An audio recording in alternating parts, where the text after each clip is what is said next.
नमस्कार मित्रांनो, मुरंबा या मालिकेच्या येणाऱ्या काही भागांमध्ये मित्रांनो एक आता जबरदस्त असा ट्विस्ट आपल्या समोर येणार आहे. त्यामध्ये मित्रांनो तुम्हाला आता असं बघायला मिळणार आहे की आता रेवाच्या जीवनामध्ये असं एक नवीन काय वादळ येतं आणि त्या वादळामुळे रमा आणि रेवा कसे एकत्र येणार आहे. अगदी एका ममतेसाठी रडणाऱ्या या रेवाची काय आज अवस्था होत आहे आणि आता त्या रेवाला या सगळ्या दुःखातून सावरण्यासाठी रमा ही तिची मदत कशी करणार आहे हे आपण या व्हिडिओमध्ये बघणार आहोत. त्यासाठी मित्रांनो व्हिडिओ शेवटपर्यंत नक्की बघत राहा आणि जर तुम्ही आपल्या चॅनलवर नवीन असाल तर चॅनलला सबस्क्राईब करण्यासाठी मात्र विसरू नका. तेव्हा आता मित्रांनो हे बघा, आता मालिकेमध्ये आपण असं बघत आलो की रेवाने आता रमा आणि अक्षय यांच्या नजरेमध्ये आता स्वतःचं जे काही पाप आहे त्याचं तिला प्रायश्चित्त झालेलं आहे हे दाखवण्यासाठी मात्र आता खूप काही प्रयत्न तिचे सुरू असतात. कारण ज्या आरोहीला तिने किडनॅप केलेलं नाही त्या आरवीचा किडनॅपिंगचा जो काही आरोप आहे आरोप मात्र रेवावर लागलेला असतो. आणि रेवाच्या बाबतीत मात्र आता रमा आणि अक्षय यांनी ठरवलेलं आहे की जेथे संकट आहे तर तेथे रेवा आहे. कारण रेवा जेथे तेथे संकटाची चाहल म्हणजेच रेवा असं. कारण आत्तापर्यंत रेवाने जो काही त्रास मात्र आता दाखवून दिलेला आहे तर तेव्हा मात्र आता रेवाला जे गुंड आहे तर त्या गुंडांचं मात्र जे कारस्थान आहे तर ते अभिने हे सर्व केलेलं आहे. आणि त्या गुंडांना पकडून मात्र रेवाने मात्र आता रमा आणि अक्षय समोर न नेता अभिला मात्र तिथे बोलवून घेतलेलं आहे. आणि त्या गुंडांना मात्र रेवा इतकी मारते कारण रमा आणि अक्षय मात्र आता रेवाला ज्या नजरेने पाहत आहेत त्या नजरेने मात्र आता रेवाला इतका संताप आलेला असतो. कारण आता जे काही ते गुंड करत आहे आणि त्याचे प्रत्येक आरोप रेवावर होत आहेत याचा तिला इतका संताप आलेला असतो.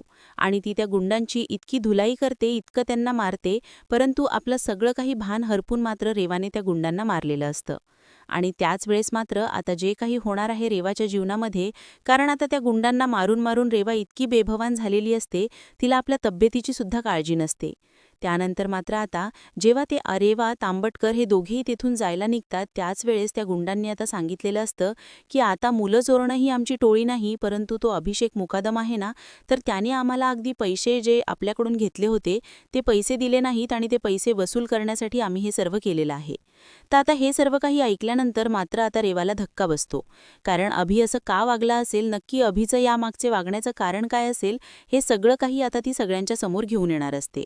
आणि त्याच वेळेस मात्र ती आता अभिला तिकडे बोलावते आणि अभिला तिकडे बोलून मात्र आता सगळे ते गुंड आता समोर अभिला जेव्हा उभं केलं जातं, आता रेवा त्या गुंडांना पकडलेला आहे हे बघून मात्र आता लगेच या अभिला खूप मोठा धक्का बसतो. अभि इतका आता अगदी धक्केदायक झालेला असतो कारण आता अभिने आत्तापर्यंत जे काही स्टोरी आहे ती सर्व मात्र आता सांगणारा असतो. कारण तांबटकर आणि रेवा यांनी या गुंडांना पकडले हे अभिला आता तिथे बोलावलं जातं. आणि जेव्हा अभिला रेवाचा फोन येतो, अभि हा सगळ्यांच्या समोर सगळं काही सांगायला तयार झालेला असतो, परंतु त्याबद्दल मात्र तो आता त्याच वेळेस फोन आलेला असतो. सगळेजण विचारत असतात की नक्की काय झालेलं आहे आणि कोणी का सांगत नाही की नक्की काय झालेलं आहे. आणि त्याच वेळेस मात्र आता लगेच अभि मात्र घाईने बाहेर बोलायला येतो आणि आता बाहेर येऊन मात्र जो फोन त्याने घेतलेला आहे तर तो फोन मात्र अभि बाहेर येऊन बोलतो की तुला हिंमतच कशी झाली माझ्या घरी फोन करण्याची आणि माझ्या मोबाईलवर. त्यावरती रेवा म्हणते की अभि, अरे जे कारस्थान तू करतोस आणि त्याचे आरोप माझ्यावर लागले जातात, भयंकर चिडलेले असते की अरे आत्तापर्यंत मी जी काही चूक केली होती आणि रमा आणि अक्षय या दोघांना मला कोणताही त्रास यापुढे होऊन द्यायचा नाही, त्यासाठी मी इतका प्रयत्न करते आणि अभि त्याचा तू फायदा घेतोस. अरे लाज वाटायला हवी होती आपल्या आरवीला किडनॅप करताना. अरे ती तर तुझी पुतणी होती आणि तरीसुद्धा आपल्या भावाच्या मुलीशी तू असं वागला. अरे तुला हे सर्व करताना लाज कशी वाटली नाही. त्यावरती आता अभि म्हणतो की हे बघ रेवा, जे झालेलं आहे तर ते तुझ्यामुळे झालेलं आहे. तर कारण रेवा तुझ्यामुळे मी बर्बाद झालो होतो. एकदा विचार कर, जेव्हा तू मला प्रेमाच्या जाळ्यामध्ये ओढलं होतंस त्यावेळेस मात्र मी आता जे काही सहन करू शकलो नाही त्या टेन्शनमध्ये मात्र आता माझ्याकडून खूप असं पैसे घेतले गेले होते. कारण त्यावेळेस तुम्हाला बर्बाद केलं होतं, माझ्याकडे कोणताही पर्याय राहिलेला नव्हता, म्हणून मला आता या थराला जावं गेलो मी आणि ह्या लोकांकडून मी पैसे घेतले. परंतु मला माहिती नव्हतं की हे लोक इतके डेंजर असतील आणि ते माझ्या घरातील प्रत्येक लहान बाळांना सुद्धा किडनॅप करायची धमकी देत होते. कारण आता त्यांचे पैसे माझ्याकडून जात नव्हते. मी त्यांना पैशासाठी अगदी सांगत होतो की मी तुम्हाला पैसे देतो, पण घरामध्ये काय परिस्थिती ओढवली होती याचं अगदी माहिती तुला असेलच रेवा. आणि आज जे काही हे आरोहीच्या जीवावर उठले ते अगदी खरंच मला सुद्धा पटलेलं नव्हतं. मी त्यांना ही कधीही करण्यासाठी सांगितलेले नव्हते आणि ते गुंड मला फोन करून वारंवार धमकत होते. मी त्यांना पैसे देतो हे सुद्धा सांगितलेलं होतं, पण तरीसुद्धा मात्र ते ऐकायला काही तयार नव्हते. आणि शेवटी त्यांनी आरोहीला किडनॅप केले. आणि जेव्हा आम्हाला हे सर्व समजले आणि त्याच वेळेस मात्र यांनी मला धमकावणं सुद्धा होतं, तर मी घरातील कोणालाही बाहेर जाऊन दिले नाही. पण तरीसुद्धा शेवटी आरोहीला गाठून मात्र या गुंडांनी मात्र आरोहीला पकडले. पण रेवा, तू ऐन वेळेस तेथे धावत आली आणि यांची म्हणजे आरोहीची मदत केली. परंतु खरंच आता हे रमाला सुद्धा म्हणजे वाटत नाही की नक्की काय आहे ते. रमाचा सुद्धा अजूनपर्यंत तुझ्यावर विश्वास नाही आणि आता अक्षयचं सुद्धा नाही. कारण रेवा, तुला माहिती आहे की तू आत्तापर्यंत आम्हाला काय त्रास दिलेला आहे, तू आमच्याबरोबर कशी वागलेली आहे. त्यामुळे कोण घरातील अशी व्यक्ती आहे की तुझ्यावर विश्वास ठेवील. तू कितीही आता बदलण्याचा आणि सगळ्यांना समजावून सांगण्याचा प्रयत्न जरी केला असेल तरीसुद्धा हे कोण तुझ्यावर विश्वास नाही ठेवू शकणार. अरे रेवा, आत्तापर्यंत तू वागलीस तशी आहे. मुकादम कुटुंबाला तू बर्बाद केलेला आहे. मुकादम कुटुंबाला बर्बाद तर केलं, पण अक्षय रमाला वेगळं करण्याचा सुद्धा जो काही प्रयत्न केलेला आहे आणि अक्षयला मारण्याचा सुद्धा तू प्रयत्न केलेला आहे. इतके गुन्हे तू केलेले आहेत. मग तूच सांग की कशी रमा तुझ्यावर विश्वास ठेवू शकेल. कारण आता ती तुला मैत्री मानत होती. त्या मैत्रीच्या खातीर मात्र तिने तुझ्याबरोबर खूप काही चांगलं वागण्याचा अनेक वेळा प्रयत्न केला, पण तू कधीही बदलली नव्हतीस. आणि शेवटी तू जेलमध्ये गेलीस. तेव्हा आता रेवा जेलमध्ये गेल्यानंतर आता तांबटकर आणि तिची जी काही करुण कहाणी आहे ती सगळी काही अभिला सांगते. आणि अभिला म्हणते की हे बघ, आता मात्र या जे काही गुंडांचे पैसे आहे तर ते पैसे मी त्यांना देऊन टाकते, परंतु आजपासून आता जर का या मुकादम कुटुंबाला त्रास देण्याचा प्रयत्न कोणी केला तर माझ्या इतकं वाईट कोणी नसेल. कारण मुकादम कुटुंबाची आता जबाबदारी आहे तर ती माझी आहे. रमा आणि अक्षयच्या मुलीला कोणीही त्रास नाही देऊ शकणार. त्यानंतर मात्र आता अभिचे डोळे उघडतात आणि अभिचे डोळे उघडल्यानंतर आता इकडे आरवीला रेवाला भेटायचं असतं आणि रेवाला सुद्धा आरोहीला भेटायचं असतं. म्हणून आता रेवा ही अभिला म्हणते की तू आरोहीला घेऊन तिकडे ये, मला तिला भेटायचं आहे. त्यावरती अभि म्हणतो की ठीक आहे, मी आरोहीला घेऊन तुझ्या घरी येतो. आणि त्याच वेळेस आता अभि हा रेवाच्या घरी मात्र आरोहीला घेऊन आलेला असतो. इकडे रमा आणि अक्षय आता आरोहीला शोधत असतात. आरोहीचा अजूनपर्यंत तपास काही लागत नाही. आता सगळेजण आरोही करून सगळीकडे आरोहीला शोधतात. आरोही मात्र रेवाच्या घरी छान अशा गप्पा करत असते आणि त्याच वेळेस आता इकडे आरोहीला म्हणजे काहीही सापडत नाही. आणि आता रेवाच्या जीवनामध्ये सुद्धा एक असं वादळ घडून गेलेलं असतं. कारण आता ते वादळ असं आलेलं आहे की आता तिला फक्त आरोहीशी छान गप्पा गोष्टी करण्यामध्ये खूपच म्हणजे अगदी छान वाटत असतं. आणि आता रेवाला सुद्धा आता एक छान असं गोंडस बाळ होणार असतं. परंतु आता रेवाने जे काही गुंडांशी मारामारी केलेली आहे, आत्तापर्यंत तिने आपल्या तब्येतीची काळजी न घेता जे सर्व अगदी हे सर्व केलेलं आहे, तर ते आता म्हणजे काहीतरी असं घडलेलं आहे. त्यामुळे मात्र रेवाचं म्हणजे जे काही बाळ आहे तर ते बाळ कायमच तिला सोडून गेलेलं असतं. तिचा गर्भ पडलेला असतो. तिला काही कळत नसतं की काय करावं आणि काय नाही. म्हणून ती आता आरोहीशी अगदी छान असं वागत असते, तिच्याशी छान बोलत असते. आरोही तिला फारशी आवडत असते. परंतु आता रमा आणि आता अक्षय आहे तर तेथे येतात आणि आता ह्या आरोहीला तिथून घेऊन जातात. आरोहीला घेऊन गेल्यानंतर आता रमाला खूपच राग येतो. रमा मात्र आता ह्या सगळ्याचा जाब मात्र ती आता रेवाला विचारायला येणार असते. कारण आता आरोहीशीच ही रेवा जवळीक साधण्याचा प्रयत्न करत आहे. म्हणजे नक्की संकटाची चाहूल आहे की काय, आणि ह्याच आरोहीद्वारे मात्र आता ती हे सर्व आपल्या घरात घुसण्याचा प्रयत्न करत आहे. आणि नक्की तिचा हा डाव असेल हे मात्र आता रमाने ओळखलेलं असतं. आणि रमा मात्र आता धावतच रेवाच्या घरी येते. आणि रेवाच्या घरी आल्यानंतर रमा इतकी भडकलेली असते आणि त्याच वेळेस रेवा बिचारी आता आपल्या बाळासाठी खूप रडत असते. आपल्या बाळाचा फोटो घेऊन हातामध्ये ती इतकी रडत असते. आणि त्याच वेळेस मात्र आता जी काही रेवा इतकी रडत आहे तर रमा तिच्या जवळ येते आणि तिच्याजवळ खाली बसते.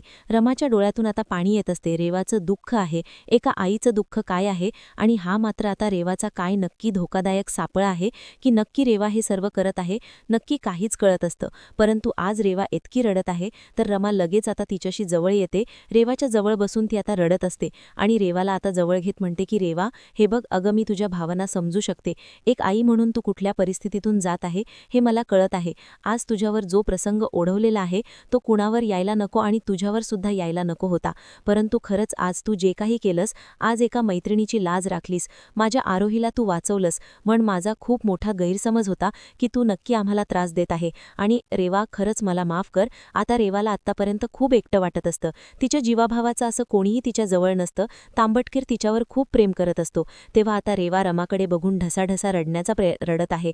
तिला आता इतकं रडू येत आहे. ती लगेच आता रमाला अगदी घट्ट मिठी मारते आणि म्हणते की खरंच इतक्या दिवसापासून मी माझं दुःख लपवत होते. मला असं जवळचं मायेचं कोणीही नव्हतं की माझं दुःख सांगायला. आणि आज मात्र आणि इतक्या दिवसातून मात्र माझ्या जखमेवर कोणीतरी मायेचा हात फिरवलेला आहे. म्हणून माझ्या जीवाभावाची मैत्रीण आज मला माझ्यासाठी धावून आली. माझं दुःख काय आहे रमा, मी तुला काय सांगू. परंतु तुझी आरवी आहेत ना, तर तिच्यामध्ये मी माझं बाळ पाहते. तिचं ते जे काही गोंडस वागणं आहे आणि ती खरंच तुझी आरवी खूप आहे. अगदी रमा आणि अक्षयचे गुण तिच्यामध्ये ठासून भरलेले आहेत. रमा, मला माफ कर. खरंच हे बघ, आत्तापर्यंत मी जे काही वागले ते वागायला मी अपेक्षित नको होतं. परंतु आज जे काही झालेलं आहे तर ते माझ्यावर इतका मोठा प्रसंग ओढवलेला आहे.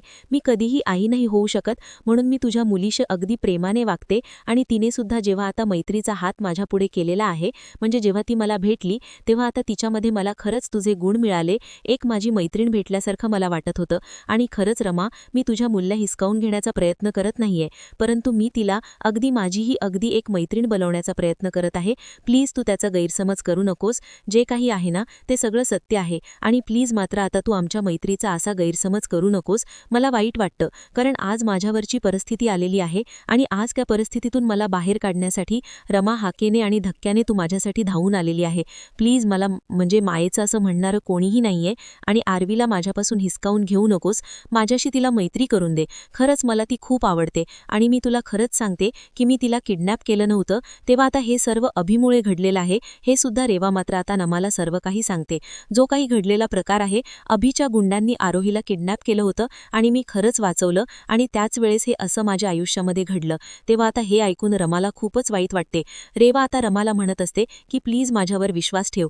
जे काही घडलेलं आहे त्यामध्ये माझा काही हात नव्हता आणि आज माझं मूल गेलं. खरंच मला समजून घेणारं आणि मायेचा हात फिरवणारं असं कोणीही नाही. प्लीज अगदी जे काही आहे ते समजून घे आणि सगळं काही अगदी मान्य कर. मला खरंच तुम्हाला त्रास द्यायचा नाही. आणि रेवा, आतापर्यंत म्हणजे अण्णांच्या बाबतीत जे घडलेलं आहे, ती प्रॉपर्टी मला हवी होती, पण मला खरंच माहिती नव्हतं की त्या प्रॉपर्टीवर अण्णांची मुलगी तू आहे. मला येथे आल्यानंतर हे सगळं समजलेलं आहे. आणि मी तुला विश्वास देते की तुझ्या अण्णांना मी परत अगदी या सगळ्यातून बाहेर काढेल आणि तुझ्या अण्णांना सुखरूप मी तुझ्या स्वाधीन करेल. परंतु माझ्याशी असणारे संबंध तू तोडू नकोस. मला तुझी गरज हवी आहे. रेवा आता खूप रडत आहे. तेव्हा आता रमाच्या डोळ्यात सुद्धा खूप पाणी येते आणि रेवाची ती अवस्था बघून रमासुद्धा खूप रडत असते. त्याच वेळेस आता रमाचा जो काही रेवावर असणारा विश्वास तुटून गेलेला असतो, पण आज मात्र तो विश्वास रेवाने पुन्हा मिळवलेला आहे. आणि रेवाने पुन्हा मिळून मात्र हे सगळे काही अगदी छान घडलेलं आहे. रेवा आणि रमा पुन्हा एकत्र आलेले आहेत. परंतु अक्षयला मात्र हे मान्य नसतं. अक्षय मात्र आता या सर्व गोष्टीवरून रमाला माफ करेल का आणि रमा आता अक्षयचा झालेला रेवाच्या बाबतीत गैरसमज आहे तो दूर करेल का? कारण रेवाला पुन्हा आता मुकादम कुटुंबाशी अगदी जवळीक साधायची आहे आणि सगळं काही दूर करायचं आहे की रेवाने आतापर्यंत केलं ते सगळं काही मागचं मागे होऊन गेलेलं आहे. आणि आता फक्त ती मुकादम कुटुंबाला या त्रासातून सोडवण्यासाठी येथे आलेली आहे. हे सगळं काही मात्र आता ती सांगत असते. तेव्हा आता मित्रांनो, जे काही होत आहे तर ते खरंच आता चांगल्यासाठी होत आहे. म्हणजे रेवा आणि रमा मात्र पुन्हा एकत्र आलेले आहेत. रेवाचा जो काही गेलेला आनंद आहे तर तो रोमा मात्र कसे तिच्या जीवनामध्ये परत मिळवून देणार आहे. आणि आता रेवासुद्धा आता रमासाठी खूप काही करणार आहे. कारण आता अण्णा जेथे कुठे गेलेले आहेत तेथून मात्र अण्णांना परत आणून ती मात्र आता सगळं काही छान करणार आहे. आणि पुन्हा एकदा या मुकादम कुटुंबाचा विश्वास ती कमवणार आहे. यासाठी रमा तिला काय काय मदत करणार आहे ते बघायला मात्र विसरू नका. आणि शेवटी रेवा, रमा हे सगळेजण मात्र एकत्र येणार आहे. तर आणि पुढे नक्की काय होणार आहे असं मात्र आता हे घडणार आहे. कारण रेवा आणि रमा यांची जी काही मैत्रीची ही कहाणी आहे ती परत आता या नवीन आयुष्यामध्ये कशी सुरू होते आणि आरवीमुळे आता या दोघींच्या जीवनातील आता ही मैत्री कशी टिकते आणि कशी परत एकत्र येते हे आपण आता पुढच्या व्हिडिओमध्ये पाहणार आहोत. त्यासाठी मित्रांनो, जे काही डेली अपडेट्स आहे तर ते पाहायला विसरू नका. तोपर्यंत धन्यवाद.